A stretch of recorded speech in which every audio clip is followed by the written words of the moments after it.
What's up, everyone? Marc Lobliner, TigerFitness.com, CEO, MTS Nutrition, and Exos trainer. Clean fade going on today. Check it out, guys. So, this is my Q&A. This is number 4, I believe. And what I do is I have my Facebook page, facebook.com/Marc Lobliner. And what I do is I just answer these in order, no matter what they are, up to a point. Obviously, I'm not going to answer something just friggin' disastrously just offensive and just stupid. But so far, it's been awesome. So nonetheless, let's get to it. I want to say, for one thing, for now, time being, Insurgent is or was in stock. If it's out of stock, it means it's already sold out. But it will be back in the next 5 to 6 days. Peak Physical, you see at the end of this, should be out by mid-month. A lot of epic things going on, a lot of epic things. But anyway, guys, let's move on. This one comes from Seb White. Can you come to Ironhouse Fitness, Queensland next time you're in Australia? Well, here's the thing. I don't know where we're going till we get to Australia. Joe sets it up. He sets up all the meetings. Honestly, all we do is me, Doug, and Sean get in a van and we ride where we need to go, and then we fly to the next state. We do the same thing over. Essentially, here's our Australia trip. You land, you take off at around 6 a.m. You land where you need to go. Usually we land around 10 or 11 a.m., right? Okay, but you leave for the airport at 6 a.m. And then you go and you do your first event, and then you give your lecture. We give our seminar. And then after that seminar, we train. Okay, then we go to sleep, wake up at 6 a.m., repeat until 2 weeks to 3 weeks is up. It's crazy, but honestly, I don't know. But if you want to request or suggest it, feel free to email Massive Joe over at massivejoes.com. So, or whoever the hell's working for him. What's your favorite dinosaur? Obviously, with my arms, I relate most to the T-Rex. Wesley Rice, is blood flow restriction training legit or all hype? You might see people tie things around their arms, tourniquets, occlusion training is another word for it. I think it's amazing for recovery or from injury. And here's the deal. Let's say you injure your knee. You're able to tourniquet and restrict blood flow to that area. And what that does is it elicits a response with lightweight similar to that of using heavyweight without the occlusion training due to the blood flow restriction.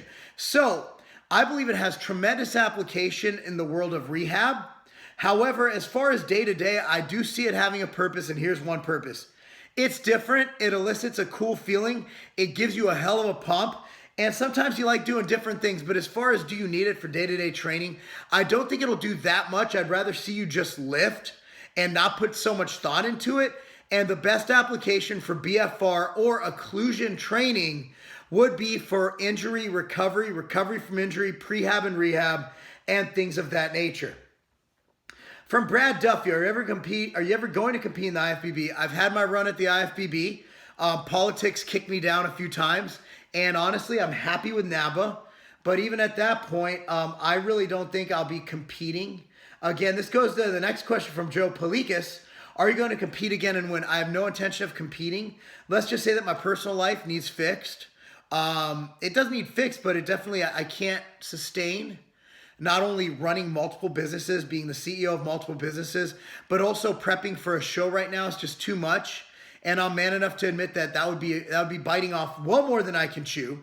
But if I did come back, it would be at NABA, and I would do the Mr. Universe competition. Ray Rock, Josh Bitre. How do you feel about the Anabolic Diet by Dr. Pasquale? The Anabolic Diet is essentially eating low carb or ketogenic during the week and then having a refeed day or days on the weekend. I can't remember if it was 1 to 2. Personally, I dislike it. I believe if you're in ketogenesis, take advantage of that ketogenic state.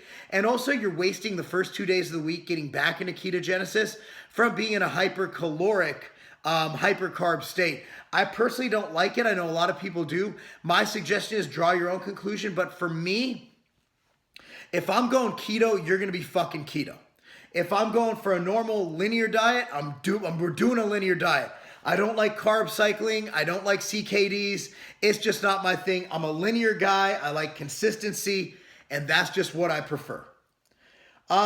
Results by guesstimate food and not focusing on percentages at gym. I've seen a lot of people not be able to guesstimate their food. I've had clients go on vacation or on a business trip and think they're doing things on point. And I swear, they could swear up and down on the Bible that they did everything perfect. At the end of the day, man, usually here's what happens. People who are overweight or have too much fat think they take less food than they actually take. And people who can't gain weight usually think they're eating more food than they actually eat. I don't think it's that great. As far as training when a beginner and an intermediate, I think it's great to track your weights to make sure that you're going up and progressively overloading each workout. However, as an advanced trainer, I don't see myself doing that just because it would drive me nuts and take the fun out of training. And I train pretty heavy, so I just couldn't do it. For beginner and intermediate lifters, I absolutely do believe you should measure your food. Plus, you should track your weights and your workouts at the gym in a journal, in an app, whatever it takes. What's your honest thoughts on keto? This comes from Nathan Ratley. The previous question was from Diego Alejandro. What's your honest thoughts on keto? I think it's great. However, I just read conflicting research on cancer and keto. I think keto is a great diet for certain applications, for certain health applications, for diabetes. And I used to think it was great for cancer, and I still kind of do. But there is a contradictory opinion from a leading researcher in cancer on the fact University of Southern Florida, I believe University of Central Florida, is actually incorrect about their assumptions that keto will starve cancer cells and put them in remission and reverse cancer. I don't know enough about it, but all we had was the data presented by Dr. Dom over there in Florida, and that's what I went by. But now that I see this contradictory opinion, I'm not sure. Personally, I don't think keto is necessary for fat loss. I think that no one can sustain that lifestyle long term. I think that I can never eat eggs without my toast. What I want in a diet is I want something someone can not just do for 2 weeks, but can do for the rest of their life as a lifestyle.